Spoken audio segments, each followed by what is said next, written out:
Hi, my name is Jay Phelps, and this is Ear to the Ground.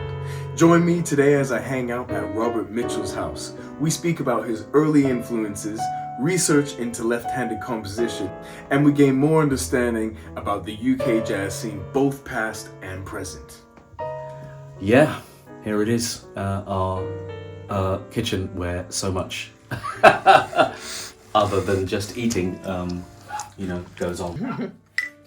This is Lullaby number 1. I did this on an album called The Glimpse a few years ago for Whirlwind, which is an album of left-hand only stuff. So you don't want to take up the rest of your film with me talking about it, but it's an area I love and have been researching into for a while.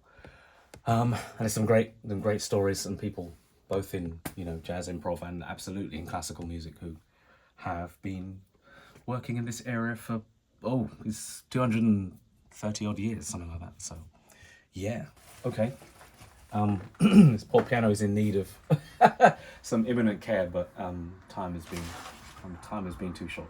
Anyway, see what you think.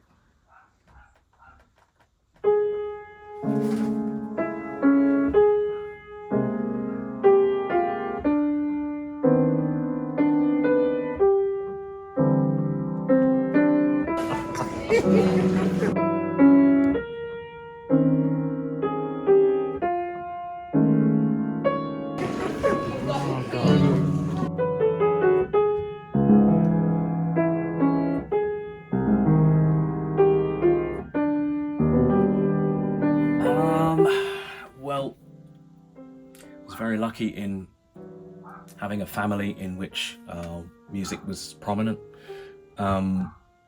There was music deeper in my mother's family tree, but right in front of me, in my father being a singer, eventually doing it full time.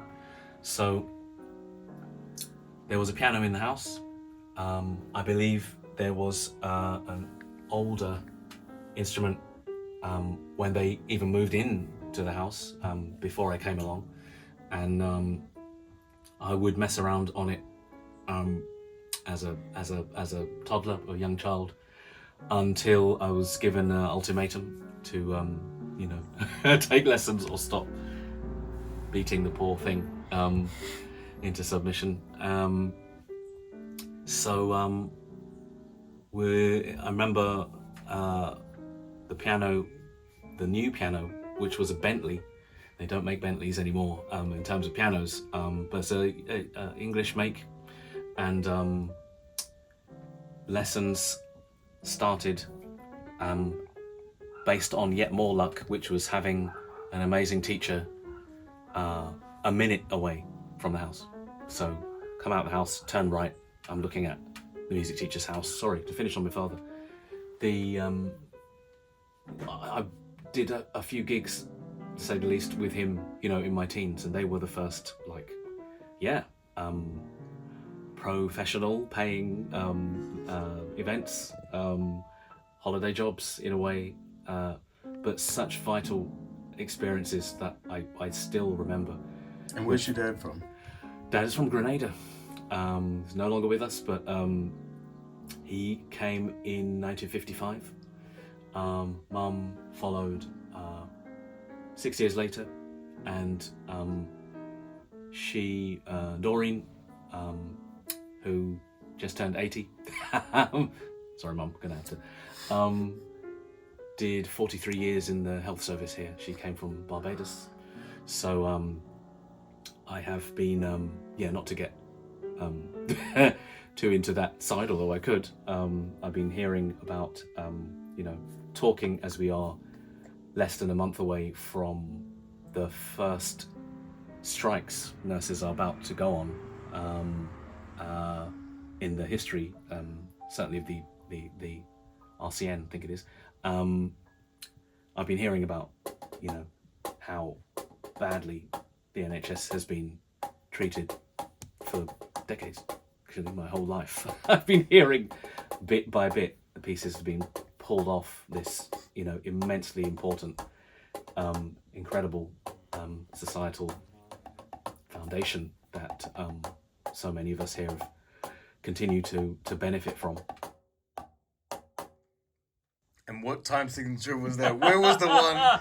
Where's the one?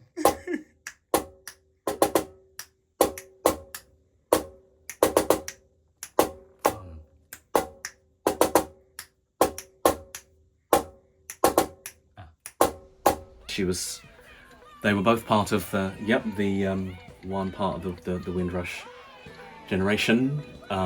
So yeah, with the scandal of a few years ago as well. Obviously, I've written music and poetry and various things about it, talked about it in the odd interview, but it was very upsetting, seeing the devaluing of a hugely important wave of people coming to this country to absolutely, partly help it repair itself after, the devastation of, well, I could say 2 world wars, really, which took decades. We seem to be in a place where we are willfully, dismantling some of the peaceful international contracts that have tried their best to maintain some sort of balance. Otherwise, we head back, as has been happening. Some of the wars going on into very dark, areas, uncertain areas, and it's literally like seeing a lot of the work that generation did being downplayed, being devalued, and we return, to a place that is akin to what I was hearing, all my time growing up, how, in many ways, how unwelcoming, society was to black immigrants coming to build lives, to absolutely contribute, and to hear some of the expressions of, the lack of value now in recent years, the Windrush scandal being chief, amongst all this, was, somewhat upsetting, a very, a huge annoyance, hugely disappointing. So they are, parents, absolutely both huge, inspiration, as I feel I certainly haven't,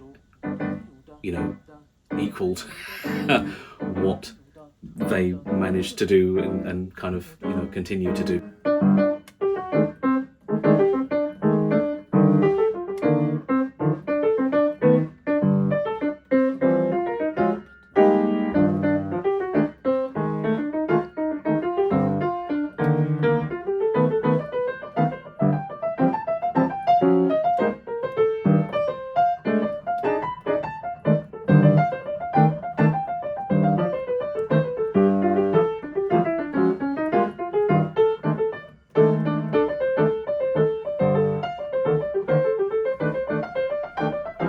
Becky plays a part of the reason that black musicians here can even play in Ronnie's. The story had to go round the Atlantic to South Africa and America before here. Courtney never got to play while Ronnie was alive. Just think about that. Courtney didn't play in Ronnie Scott's while Ronnie was on this earth. So it starts from there. It starts from there. So people are not asking all of us, like, why not this, why not that? You think this thing is simple. You had to go bit by bit. You had to knock that door so much. People were breaking bones on that door to get in.